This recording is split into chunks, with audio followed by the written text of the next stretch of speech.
Bienvenue à Spiritualité. Je suis avec Jean Sabry. Alors, bonjour Jean Sabry. Bonjour. Jean Sabry, on va parler du passé.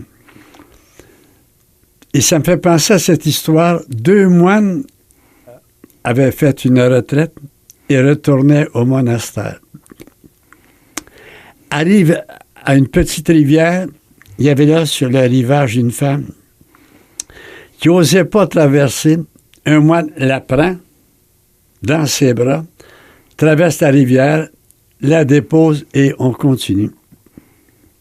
Son confrère, après quelque temps, lui dit « On sort de retraite et tu prends une femme dans tes bras. » Il lui répond « Je l'ai déposée, toi tu la portes encore. » Alors, Jean, notre passé, on peut le déposer, on peut le porter encore.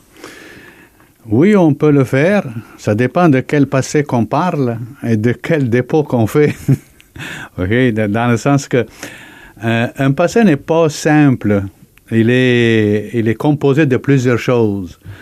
Il est composé de ce qu'on a reçu, de tout ce qu'on a reçu.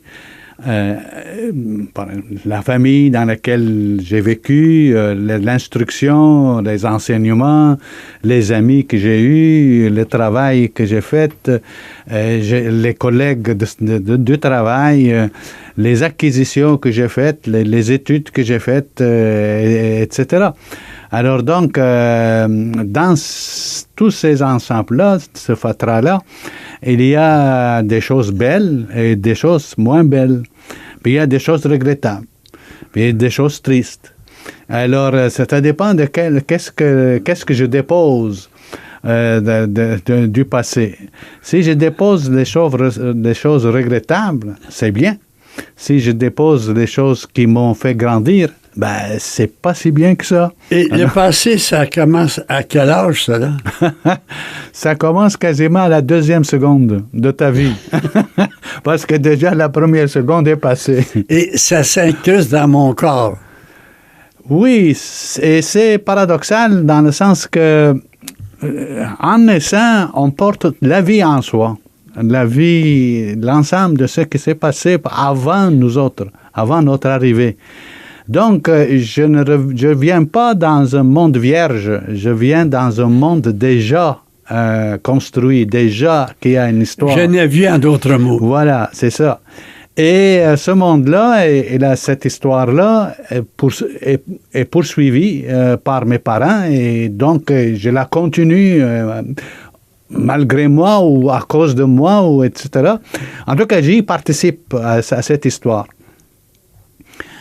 Et la manière dont je participe, c'est ce que je gobe, ce que je prends, ce que j'accepte, c'est la confiance que je fais aux personnes qui sont là sur mon chemin et que je prends d'enseignement d'eux autres, ce que j'apprends d'eux autres.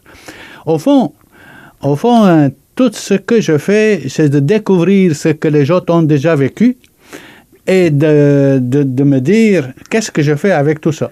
Et ça s'imprime dans notre inconscient.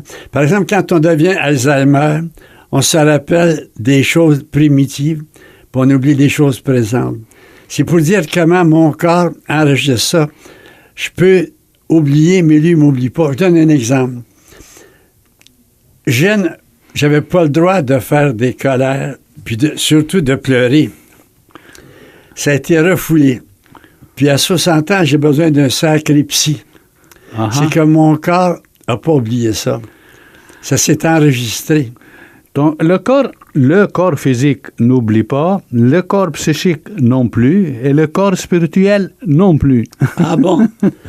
Okay. Alors, la question, c'est que le corps physique ramasse les blessures du passé. Par exemple, je ne sais pas moi, un enfant qui a été agressé, ou qui a été tapé, qui a été violenté, qui a été oublié, qui a été laissé seul, etc. Le corps a subi ces frustrations-là, ces manques-là, et il les a incorporés en lui-même. Ça peut être une blessure physique, comme ça peut être une blessure psychologique, comme ça peut être une blessure spirituelle. que je n'ai pas eu de liberté. Je ne connais pas qu'est-ce que c'est on ne m'a pas enseigné comment penser, comment réfléchir, quelle vérité suivre, etc. Et quel sens donner aux choses, et quoi rejeter et quoi accepter.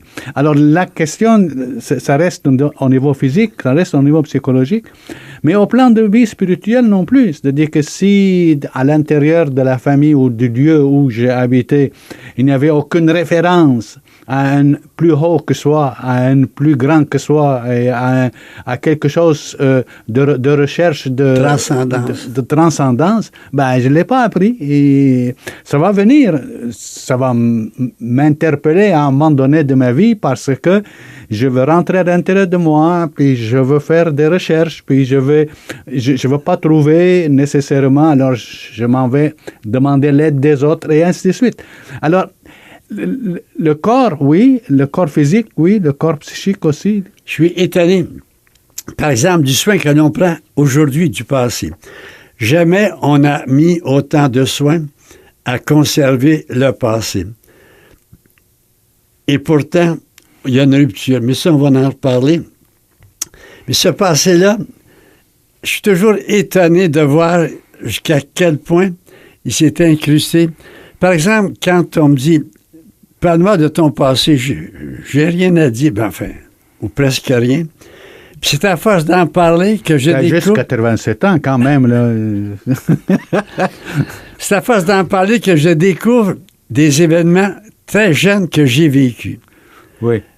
On commence parfois à se souvenir d'un événement qu'on a vécu à 3, 4, 5 ans. C'est-à-dire, quand on t'interpelle sur ton passé, au fond, ce qu'on t'interpelle, c'est d'entrer à l'intérieur de toi pour trouver des moments, des souvenirs qui t'ont marqué. Et ces souvenirs qui t'ont marqué, ils sont soit marqués par des émotions positives, ou soit par des émotions négatives. Mais moi, c'est plutôt le jeu. Mais le jeu aussi. Par exemple, un des jeux d'enfant, c'était de faire semblant. Oui. Je me souviens très bien qu'une fois, j'ai fait semblant que j'étais mort. Mon frère m'a vu étendu sur le lit.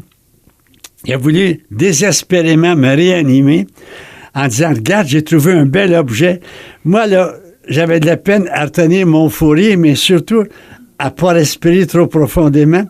Alors, je me souviens de cela. Bon, alors, le jeu. Mais le jeu, c'est parce qu'il procure de la jouissance, ça procure de la joie. Tu avais du plaisir. Puis jouer à la cachette. Oui, tout le monde l'a fait, oui. Ça, c'est international. Oui. L'intérêt de ça, c'est de voir que je suis important, qu'on me cherche. Mais ça, c'est pas dans le conscient. C'est un jeu international. Mais c'est beau de voir que derrière ça, quand on gratte, ça me valorise. Des gens me cherchent, imagine-toi. Et ils ne me trouvent pas. Ils ne me trouvent pas. Puis moi, aujourd'hui, je cherche des gens.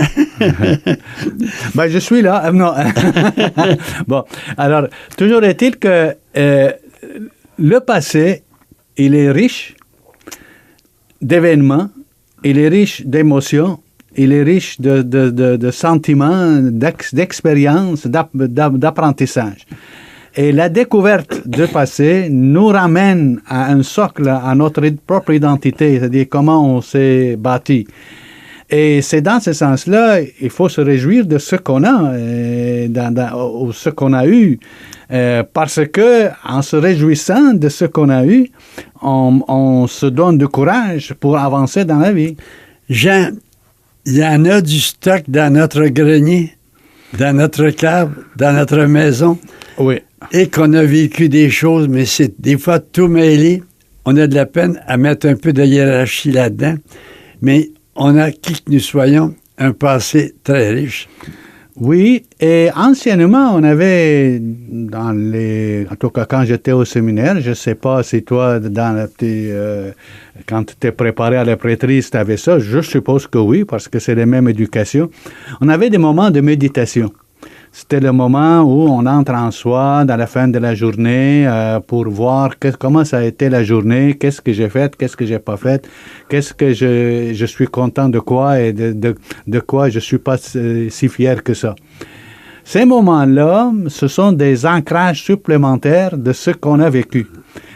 La même chose, on en fait aujourd'hui. Par exemple, je sais pas moi, je rencontre des amis, tout d'un coup, tiens, je me souviens qu'on a vécu telle chose ensemble. On se remémore. Okay? Et ça nous donne de la joie et ou ça nous donne des regrets, des choses qu'on n'a pas faites, on n'a pas pu faire, et ainsi de suite. Alors, la question qui se pose, comment faire ou comment arriver à rester dans le présent tout en utilisant les bons côtés de ce que j'ai emmagasiné à l'intérieur de moi, de mon passé. Comment faire? Et comment faire aussi à surmonter, à sublimer ou dépasser ou guérir des choses qui ont été blessantes dans notre vie et qui viennent aussi de notre passé, du vécu qu'on a eu. Simone Veil disait, on ne peut pas progresser si on n'a pas aimé notre passé. Alors, il n'y a plus dans mon passé avoir des choses extrêmement désagréables, mais je peux les réinterpréter, les revivre, puis voir que ça m'a donné quelque chose de beau. Ça, c'est tout un art. Mais c'est pas possible comment nous avons un passé qui est plein de richesses, plein de blessures. Comment il y a de tout dans notre passé. C'est un trésor, je dirais, quasiment inépuisable. Mais souvent, ce passé-là, on aime mieux l'oublier. Parfois, on passe notre temps à en parler. Oui, mais il y a aussi beaucoup d'incompréhension quand on regarde nos passés. Il ne faut pas oublier ça non plus. C'est-à-dire que ce qui est arrivé... On peut le dorer ou le noircir. Oui, c'est ça. Et comment on a fait, pour quelles raisons, pour survivre probablement, qu'on a changé des choses dans notre mémoire. Okay? Parce qu'à chaque fois que je me souviens et je parle, j'ajoute un petit peu... Un exemple. Il y a 3 récits de la traversée de la mer Rouge. Le premier, on a fait ça vite, ça pressait, les Égyptiens étaient derrière. Dans le deuxième récit, on a passé lentement, on a pu prendre des pierres et de l'autre côté bâtir une hôtel. Dans le troisième récit, il y avait même de l'herbe, ça passait plus doucement. Alors, on en rajoute de récit en récit. Oui, on en rajoute, puis on en rajoute en rapport avec les interprétations que l'on fait des événements. OK? C'est-à-dire que je peux me souvenir d'un ami que j'avais, etc., que je n'ai plus. Et dans ma mémoire, c'était une amitié riche. OK? Mais pourquoi j'ai laissé tomber? OK? Je n'ai pas de réponse à ça. OK? Dans le sens, comment ça se fait qu'on s'est perdu de vue à un moment donné? On s'est perdu de vue. OK? Je ne cherche pas plus loin. Et dans ce sens-là, je me dis, il y a des choses qui interpellent, puis il y a des choses qu'on trouve secondaires pour s'y attarder. Alors, quand il y a une blessure, ça nous interpelle et on s'attarde. Des fois, on s'attarde trop. OK? Et là, on creuse la blessure et on fait des regrets. J'aurais dû faire comme ci, j'aurais dû faire comme ça, et ainsi de suite. Puis des fois, je ne m'attarde pas assez de temps pour saisir toute la richesse de ce que j'ai vécu. Et donc, d'être joyeux et de remercier par rapport à ce que j'ai appris de cet événement. C'est difficile d'être objectif. Quand on lit, par exemple, des récits d'historiens du même événement, on se demande si c'est le même événement. Tellement les interprétations peuvent varier, tellement la manière de les voir peut changer. C'est la même chose pour mon passé. Il peut arriver que je regarde mon passé à 25 ans d'une manière, à 50 ans d'une autre, et je me demande si on parle de la même chose. C'est parce que notre propre vision des choses elle n'est pas pareille d'une personne à une autre, d'un même événement. D'un âge à l'autre aussi. Oui, d'un âge à un autre, et du même événement. Deux personnes qui regardent l'événement, qui vivent l'événement, ne vivent pas la même chose dans l'événement, ni le même événement. La perception est strictement subjective, et la vision du monde également.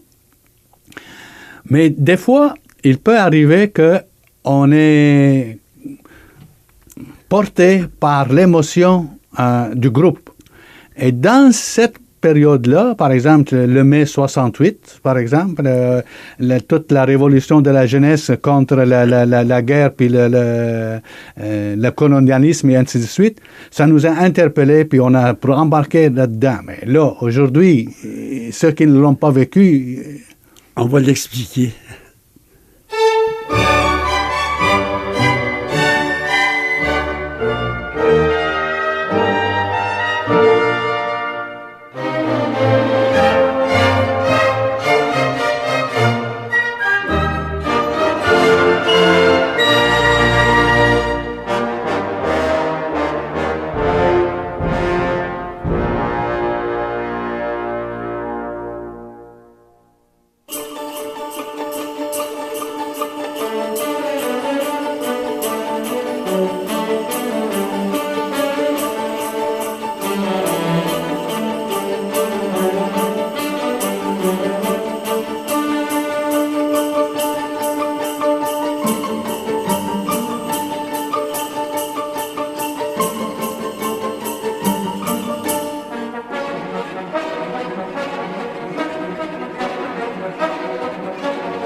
Alors, notre passé, il est toujours souvent très vivant. Il me rattrape souvent. Jean, là, je m'adresse au psy. Le passé qui me rattrape, moi, c'est pour me culpabiliser. Pauvre toi. Bon, mais écoute, j'ose un peu, pauvre toi, c'est pas une thérapie. Bon. C'est pas possible comment ce qu'il y a de négatif me rattrape. De telle manière que si je ne réagis pas, j'ai envie de dire, dans la foi, ça serait comme un boulet absolument insupportable. S'affranchir, ça donne toujours l'impression de ne pas avoir obéi ou être dépasser un interdit ou ne pas respecter une autorité. Or, la vie est faite pour être vécue, mais être vécue dans la joie et dans la liberté. Or, dans cet élément de vouloir vivre dans la joie et dans la liberté, il faut que je m'affranchisse de mon passé. Et ça, c'est culpabilisant parce que c'est comme si je suis en train de mettre en doute qu'est-ce que j'ai reçu ou qu'est-ce que je n'ai pas reçu et que j'aurais voulu avoir, ou encore une situation, comment faire pour aimer encore, par exemple, mes parents et en même temps ne pas être fidèle à leur mémoire parce qu'ils ont été violents envers moi et ainsi de suite. Et donc, il y a une sorte de culpabilité. Et comment faire pour, par exemple, me souvenir de tous mes amis et tous mes enseignements et en même temps dire, ben non, je vais m'affranchir de ça parce que c'est dépassé. OK? Et donc, je veux me mettre au goût du jour ou être plus en lien avec mon temps, avec mes nouvelles réflexions, mes nouvelles convictions, mes nouvelles émotions, etc.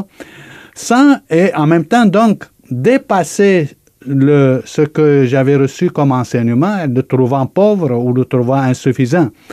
Et là, il y a... Attends un peu, tu me fais rire. Chez moi, là, on avait un livre. Les mémoires d'une souris canadienne. Un roman. Moi, j'ai été élevé avec un livre. Alors, quand je vois aujourd'hui tous les magasins qu'on peut avoir dans une petite plaquette, je suis comme un Romain. Non, je suis comme un Gaulois, je résiste. Bon. Ben... Parce que les Romains bâtissent des cités qui éloignent les sangliers. Oui. En d'autres mots, je suis toujours très partagé, me mettre un peu au goût du jour. Des fois, j'ai fait des expériences, même d'allumer l'ordi, sans trop y arriver. Alors, j'ai décidé de faire semblant, mais mon Dieu, que j'ai donc de la misère à me liquider, entre autres de la culpabilité. Oui, mais cette culpabilité est rattachée chez toi, là, dans la façon dont tu parles, à une nostalgie. La nostalgie de la simplicité. Ben, pas mon passé. Non. Dans la nostalgie de la simplicité. Étant donné que c'était si simple, que j'avais juste un livre, qu'il y avait juste l'histoire d'une souris dans ce livre, etc., donc la vie n'était pas compliquée. Et donc, aujourd'hui, je trouve que je dois faire un effort spécial pour aller me mettre à jour, et ces mises à jour me mettent en doute par rapport à ce que Jean, me mettre à jour, dans 3 ans, ça va être une autre histoire. Ça évolue tellement vite que je me dis, me mettre à jour, ça serait pour quelque temps, parce que ça varie tellement, ça change tellement. Ben alors, tu as 2 choix. Ou bien alors, je m'en vais à mes funérailles. Là. Non, mais tu as 2 choix. Ou vivre ton présent, ou vivre juste en attente de ce qui va se passer. Alors là, la question est... Je reviens à la culpabilité. Notre passé peut être un boulet. Oui. Mais il peut être un boulet si on se réfère seulement à la partie négative de notre passé. Et puis ça peut être un tremplin si ce passé-là devient pour moi une occasion pour me réaliser autrement, pour aller régler mes propres blessures, guérir, pour aller me dépasser, trouver un bien-être psychologique, un bien-être spirituel que je n'ai pas eu, etc.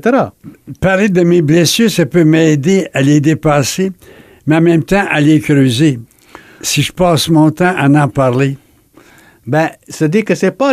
En creusant, il faut comprendre. Et en les comprenant, il faut donner un sens. Bon, ben tu me consoles. Mais c'est parce que creuser une blessure juste en la grattant, pour aller l'infecter davantage, c'est pas intelligent. Bien. OK. Mais creuser une blessure pour aller enlever le pus et mettre un onguent ou des antibiotiques, là, c'est intelligent. Alors, la question de qu'est-ce que tu fais en creusant ta blessure? C'est pas possible comment mon passé me revient dans ce qu'il y a de négatif, puis si je faisais pas une réaction, ça m'empêcherait un peu d'aller d'avant, de vivre. Là, tu fais de l'agisme. Bon. Mais ça, c'est un problème. Ça, c'est l'addition des années. Ça se traduit par la soustraction des compétences. Non, c'est pas ça. C'est ce que je veux dire, c'est que en prenant de l'âge, chacun de nous autres, là, tout le monde prend de l'âge depuis la première seconde qu'on est né. OK? Mais en prenant de l'âge, il y a des choses qui deviennent relativement importantes et d'autres choses qui sont relativement très inutiles à sauvegarder. Alors, la question, c'est qu'est-ce qui me fait donner la joie de vivre? Qu'est-ce qui me rend proche de la vérité ou d'un sens, de l'amour, de la liberté, etc. Et c'est à moi de choisir la direction que je vais prendre. Des fois, je pense à ça. On vient à une situation un peu dramatique. 25 ans plus tard, tu t'en souviens avec un petit haussement d'épaule. C'était pas si grave que ça. Voilà. On a relativisé avec les années. On a relativisé mais en même temps, on a vécu.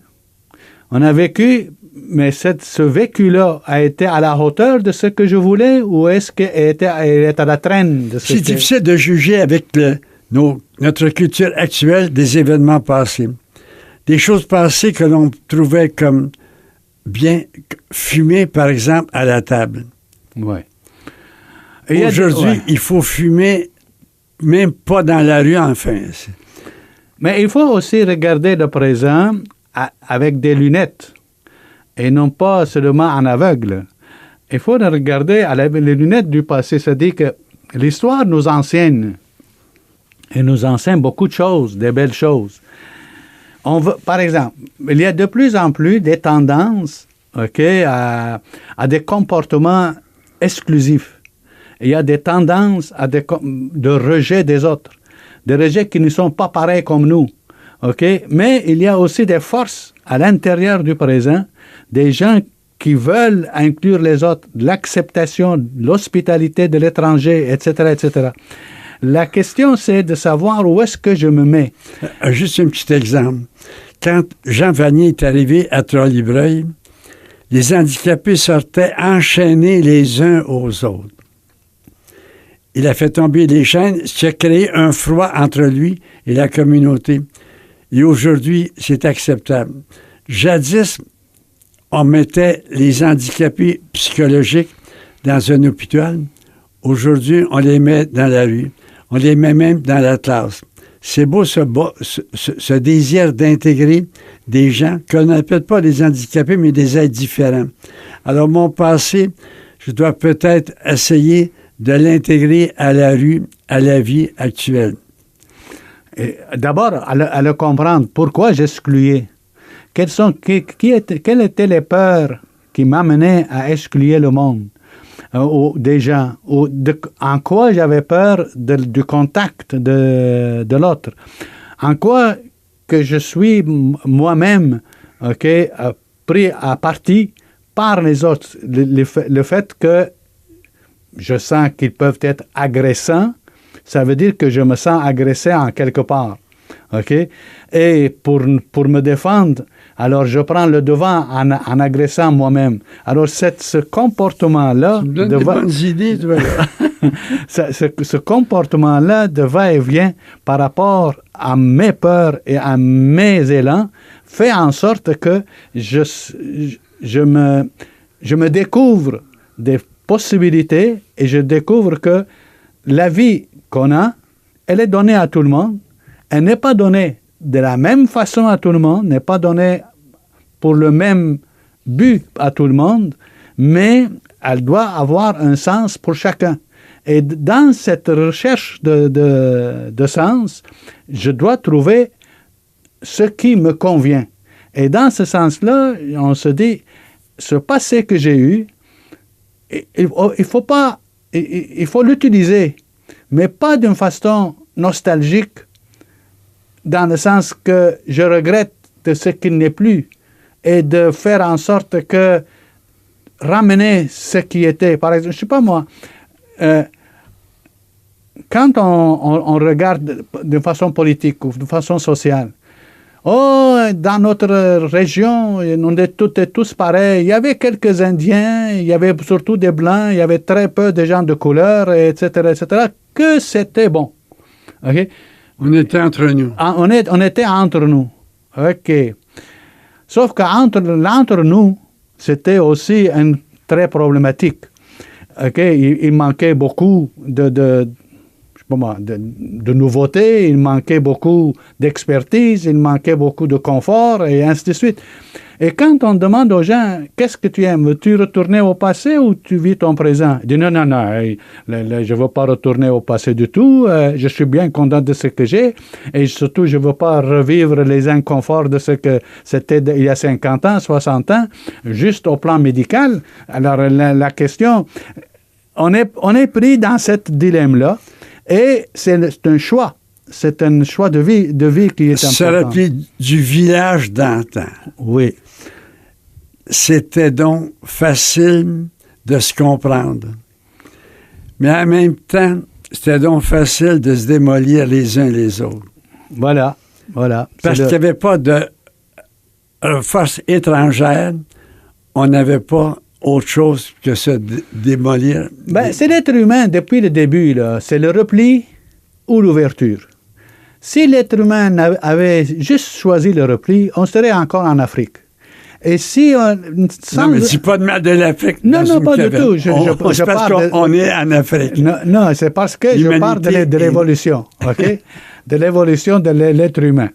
Alors, c'est parce qu'il y a un certain groupe de personnes, on dit, on va aller voir ailleurs, qu'ils ont pris leur besace, puis ils sont mis en route, puis ils ont franchi des étapes avec les difficultés que la vie leur a apportées, puis ils ont découvert des manières de vivre qui ont été ajoutées à ce qu'ils connaissaient déjà, et ainsi de suite. Alors, de 2 millions d'années à aujourd'hui, il y a eu des changements. Alors, ne pas vivre dans la nostalgie, dans la culpabilité, c'est évident. Bon, alors on va passer à un autre sujet tout à l'heure.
Notre passé peut être un boulet, il peut aussi être un élan. Jean, quand je me rappelle que je montais les marches 4 par 4, ça m'aide un peu à lever les pieds pour une à la fois. Il y a donc des souvenirs qui peuvent être dynamisants en disant « j'ai déjà fait ça, pourquoi pas maintenant », même si c'est avec une mesure un peu plus serrée.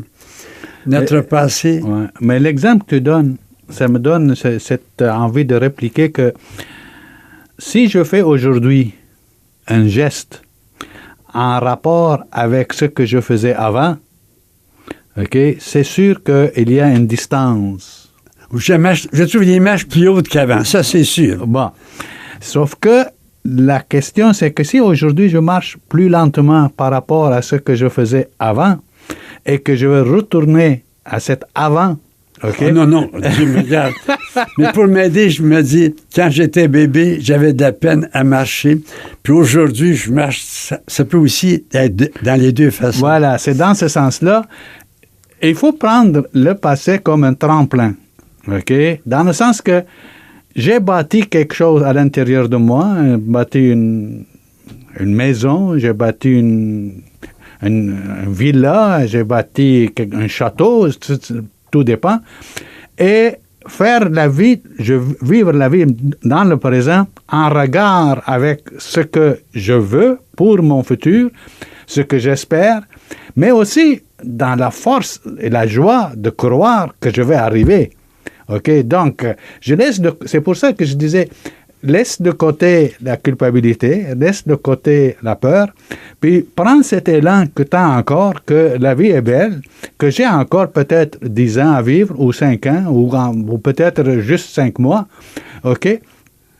Mais ces 5 mois-là sont importants, ça peut changer toute une perspective de vie, et ça peut être en même temps être une occasion de montrer que je suis vivant. Or, être vivant, c'est être dans la joie, être dans la liberté, être dans la vérité, OK? Être sur le chemin. Mais ce chemin-là, je peux le prendre seulement pour me fracasser les jambes ou les pieds avec les roches et ainsi de suite.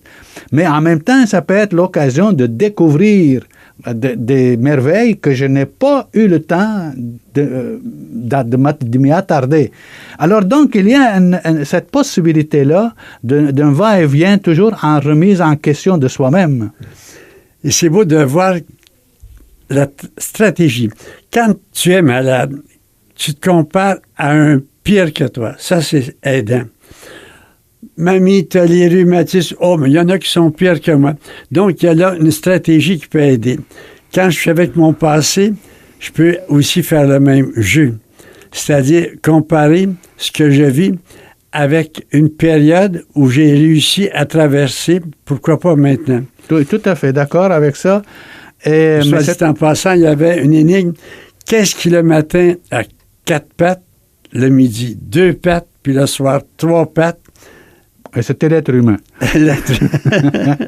Alors, je peux me comparer au temps où j'avais 2 pattes, mais aussi au temps où j'en avais 4. Et je me trouve extrêmement bon de me redresser puis de marcher encore. Voilà, c'est dans ce sens-là. Parce que le regret, tôt ou tard, le regret, c'est un deuil qu'il faut que tu surmontes. C'est-à-dire qu'il y a des choses qu'on s'est séparés, on a vécu autrement. La vie exige aujourd'hui d'autres sacrifices ou d'autres horizons. Et il faut aller, il faut avancer. Et on ne peut pas rester stagnant. Et c'est parce que c'est pas vivre. Mais en même temps que je dis ça, qu'il faut surmonter le deuil, il faut aussi mettre des choses pour remplir ce que je suis en train de laisser tomber. Et donc, je dois le remplir par des éléments qui vont faire des bons souvenirs pour plus tard. Et c'est dans ces bons souvenirs de plus tard que se trouve le mystère. Le mystère, et Gibran disait, Khalil Gibran, tu connais le prophète et d'autres livres qu'il a écrits, il disait d'une façon simple, c'est-à-dire que on ne peut pas apprécier le jour si on ne passe pas dans la nuit. Et donc, la nuit, ça nous donne l'occasion d'être déprimé, ne pas être présent, d'avoir perdu la mémoire, avoir peur, etc., etc. Mais quand le jour remonte, c'est le soleil, c'est la joie de vivre, c'est les chants des oiseaux, c'est l'élan pour le futur. Le petit gars disait à ce moment, j'aime ça vers mal au ventre. On est si bien quand ça se passe. Alors, ça rejoint un peu à ça. Oui, exactement. Et de voir qu'il y a toujours une aurore de disponible. Oui. Mais la traversée de la nuit aussi peut avoir des avantages. Et c'est de trouver dans mon passé les avantages. De trouver ce qui aurait pu me blesser, mais en réalisant, ça a fait ce que je suis aujourd'hui. Mais c'est-à-dire qu'il y a des avantages et des inconvénients. Il faut avoir la force. Il faut pas... Comment je dirais, il faut prendre les moyens. Il faut demander de l'aide. Parce que des fois, le passé peut être très difficile à surmonter. Et sans le faire tout seul, souvent on perd courage. Et d'en parler, c'est beaucoup. C'est ça. Il faut en parler, il faut en nommer, il faut le dire, il faut le verbaliser, il faut le clarifier dans les mots, et dans les sentiments, dans les émotions. Tout simplement, et tout ça, là, c'est ce qu'on dit, c'est comme un médicament. C'est très beau. Qu'on donne au corps, par exemple. Jean Montbourquette, c'est quand même un colosse. Il a vécu la mort de son père très jeune, mais à l'époque, défense de pleurer. Et il a vécu des années dans une espèce de malaise intérieur. Un jour, ses confrères lui recommandent, il y a une séance de psychologie avancée, pourquoi tu n'y vas pas? Et là, l'animateur dit, votre père est mourant, mais il y a une certaine espérance de la réussite. On va aller à l'hôpital, et à l'hôpital, là, avant l'opération, tu fais tes adieux à ton père, parce que c'est pas sûr du tout qu'il va revenir vivant. Montbourquette s'est offert pour être ce fils-là, puis il a commencé à faire les adieux à son père. L'animateur dit, mais qu'est-ce que vous faites là?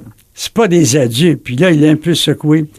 Et là, il a fait vraiment les adieux à son père. Il s'est mis à pleurer et ça l'a guéri. Ouais, c'est dire comment le dire. Oui. La question, c'est qu'est-ce que c'était la blessure? Alors, on ne parlera pas nécessairement, parce que je ne connais pas le cas de Montbourquette, qu'est-ce que c'est? La relation, ça peut être une relation très négative, ça peut être une relation de préférence, ça peut être une relation d'ambivalence, et ça peut être une relation extraordinaire. OK? Alors, dans la relation, par exemple, ambivalence, où l'enfant, à l'égard de son père, il est dans un respect total, mais il est sous l'autorité totale, mais il est aussi en attente de l'affection du père.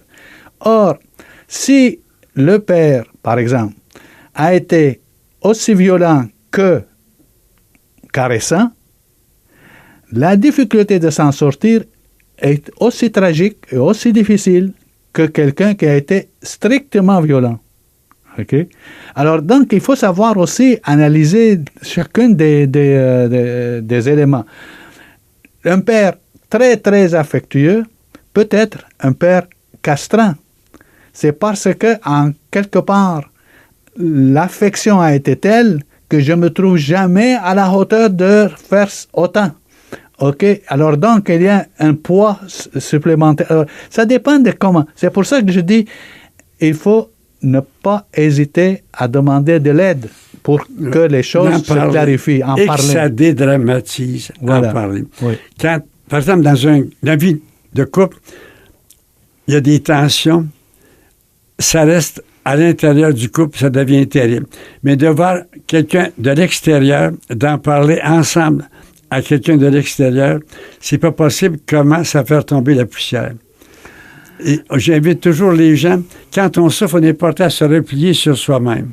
Oui.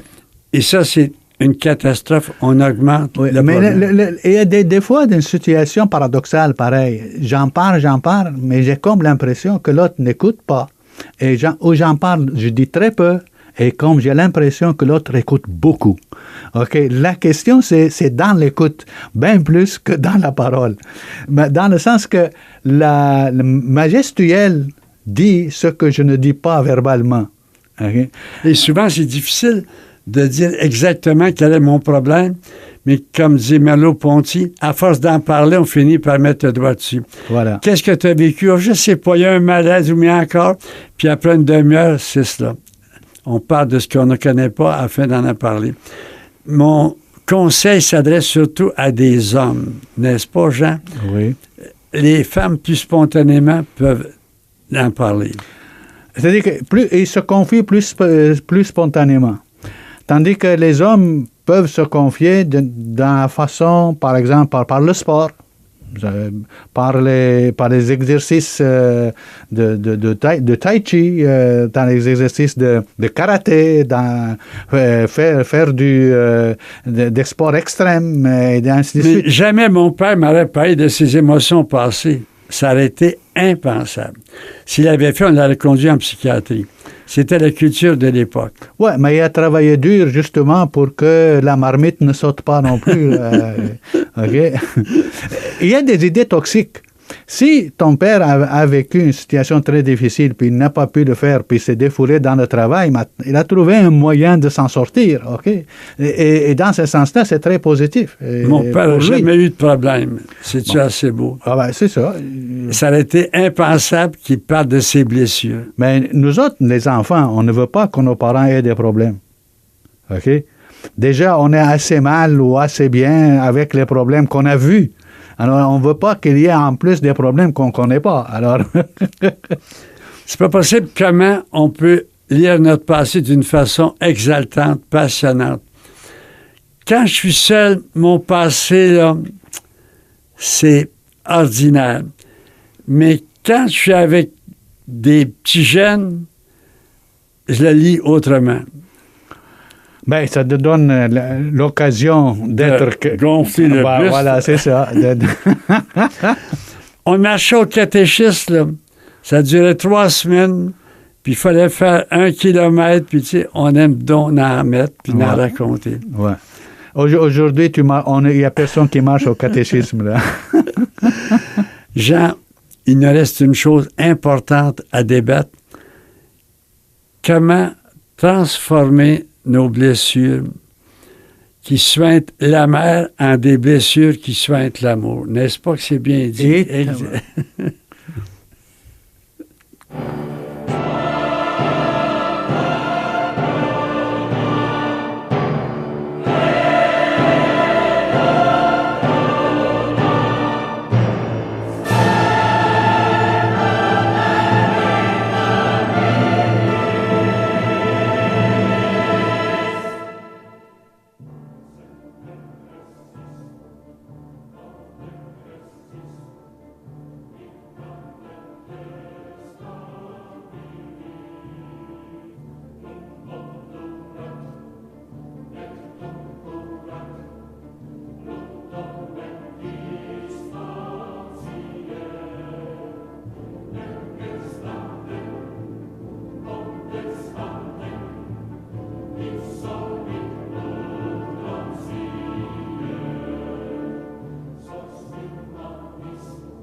Jean, notre passé peut être un poids, peut-être un élan. Comment est-ce que je peux faire quand il y a eu quelque chose de difficile à vivre pour faire de cela un élan? Par exemple, mon père m'a jamais pris dans ses bras, m'a jamais dit qu'il m'aimait, puis il y avait des préférés, un préféré. Comment est-ce que moi je peux tirer du bon? Parce qu'il y a toujours du bon dans le mal. Il ne peut pas y avoir de mal absolu. Comment aller chercher le bon dans des situations comme celle-là? D'abord, il faut reconnaître que tu as du chagrin, que les choses ne sont pas été à ton goût, et que ce chagrin-là, que tu essaies par tous les moyens de ne pas l'alimenter, sinon tu vas aboutir à une dépression, parce que c'est le chemin, c'est la pente glissante vers la dépression. Et de notre côté, dire, mon père n'est pas l'être parfait. Il avait ses défauts, il avait ses limites, il avait ses... Il a été élevé comme ça. Il a été élevé comme ça, etc. C'est pas pour l'excuser, c'est juste pour relativiser les choses. Mettre en perspective. Mettre en perspective. Et en même temps, dire, je suis pas mon père. Je suis quelqu'un d'autre. J'ai ma vie. Je veux pas revivre la vie de mon père pour le sauver. J'ai à me sauver moi-même. Donc, à vivre ma vie la plus épanouissante, de façon la plus épanouissante possible. En évitant les défauts que j'ai pu. C'est ça. En évitant les défauts, les limites, ou en les surpassant, et ainsi de suite. Et la manière la plus efficace, c'est jusqu'où j'ai de l'estime pour moi-même, jusqu'où j'ai de la confiance dans mes capacités, jusqu'où j'ai de l'amour pour moi-même et pour les autres. Ça peut aller très loin. Tu sais, quand je pense que le péché, quand Augustin se souvient du péché, le péché d'Adam, il dit quelle belle chose. ça nous a valu quel rédempteur. Ô Félix culpa. Alors moi, de prendre l'exemple du bon Dieu qui va chercher le meilleur dans le pire, je me dis, je dois faire un peu comme lui, aller chercher le meilleur. Quand Augustin se loue le péché d'Adam, on reprend ça dans la Vigile pascale, ô l'heureuse faute qui nous a valu un tel rédempteur. Alors je me dis, est-ce que je suis capable, un peu avec le regard miséricordieux de Dieu, d'aller chercher le meilleur dans le pire? Mais ça suppose que moi, j'exerce envers moi-même un peu de la miséricorde, que je me regarde comme Dieu me regarde. Des fois, je me regarde puis je dis, mon Dieu, c'est manqué. Mais là, je me reprends en disant, comment Dieu me regarde? Oh là, c'est éblouissant. Je me vous vois, je me signe des autographes. Quand Dieu me regarde, il est ébloui. C'est juste qu'il ne trépasse pas. Je me dis, un des deux a un problème de vue. Ça doit être plutôt moi que lui. Alors, il y a donc une façon de regarder mon passé qui fait que je m'enthousiasme pour des niaiseries. Hey, j'ai fait une bêtise. C'est pas une bêtise à peu près. A1. C'est extraordinaire que j'ai pu faire une bêtise de cette qualité-là. D'aller voir ce qu'il y a d'extraordinaire dans des choses qui sont des fois... Si Pasteur n'avait pas oublié le fromage qui était sur la table de son laboratoire, n'aurait pas trouvé la pénicilline. C'est tout simplement, des fois, des erreurs que l'on fait, on peut en tirer des avantages. Mais l'idée, c'est être capable de regarder au bon moment ce qui se passe dans ma vie et prendre la bonne décision pour faire de ce que je regarde, de ce que je vois, de ce passé-là, un élan pour avancer. À 17 ans, j'ai demandé à une fille à danser. Elle avait les yeux obliques, les yeux croches. Elle est partie avec un autre. Là, j'ai décidé de faire un prêtre. C'est dire que j'exagère, mais à peine. C'est dire qu'il peut y avoir des choses négatives. Ça a été très humiliant, hein? C'est pas possible comment notre passé peut être une richesse pour le moment présent. Oui, et je me pose, des fois, on peut se poser la question, c'est-à-dire qu'on a des exemples comme ça, là. Par exemple, moi, quand je regarde la vie de ma mère, je dis, avec toute la souffrance qu'elle a vécue, comment qu'elle a réussi à nous élever, à nous donner la joie de vivre, à nous porter jusqu'à aujourd'hui, puis on est heureux, les trois frères, etc. Puis elle, qu'elle a vécu si grande misère, c'est qu'en quelque part, elle a surmonté sa propre souffrance, sa propre misère, pour nous donner la vie. Et dans ce sens-là, on a un exemple à suivre. Et puis quand toi, tu as un petit problème, puis que tu penses à ta maman, tu dis, j'ai plus de problème. Voilà, c'est ça. Je dis, bon, elle a vécu ça. C'est rien à côté de ce que je vis, c'est rien à côté de ça. Voilà, c'est ça. Je termine pour arriver à transformer mes blessures qui sointent la mère en blessures qui sointent l'amour. C'est la grâce du pardon. Oui. Se pardonner à soi-même, se pardonner aux autres, en sachant que Dieu me pardonne. Oui. Et que qui suis-je, moi, pour ne pas me pardonner? C'est difficile, évidemment, de se pardonner soi-même. Mais des fois aussi, c'est très difficile aussi de pardonner aux autres parce que je les accuse de ce que je n'ai pas eu. Et c'est ça que le regret. OK? C'est qu'ils ne me l'ont pas donné. Donc, je me trouve responsable de faire deux fois le travail, alors que s'ils avaient essayé de me donner ce que j'attendais, au moins, ça aurait été plus facile. Donc, au fond, je cherche un peu plus de confort dans ma recherche sur moi-même. Et ça, je peux rester dans le chagrin, ou bien dire, bon, OK, je ne veux pas rester dans le chagrin, je veux retrouver la joie, puis reprendre l'élan. Ou encore, le modifier totalement, faire en sorte que mon chagrin serve de tremplin aux autres, cherche de tremplin à une découverte ou à une création quelconque, et cette création-là amène les autres à s'inspirer. Des fois, il m'arrive de voir un ado en lui disant « As-tu hâte de me ressembler? » C'est une question qui tue. Non, ils n'ont pas hâte. Sauf que si j'étais capable d'exprimer une joie toute simple, toute enthousiaste, peut-être qu'ils diraient « Ça ne doit pas être si pire à être si vieux. » Oui, mais ta question, elle est à double sens. C'est-à-dire que me ressembler, ça peut être me ressembler à ce que je suis aujourd'hui. Et là, la question, c'est que comment les autres me perçoivent. Alors, il faut d'abord que tu demandes comment vous me percevez pour me ressembler. Je termine. Quand je regarde mon âge, je me dis, c'est pas tout le monde qui a le privilège d'avoir vécu mon âge.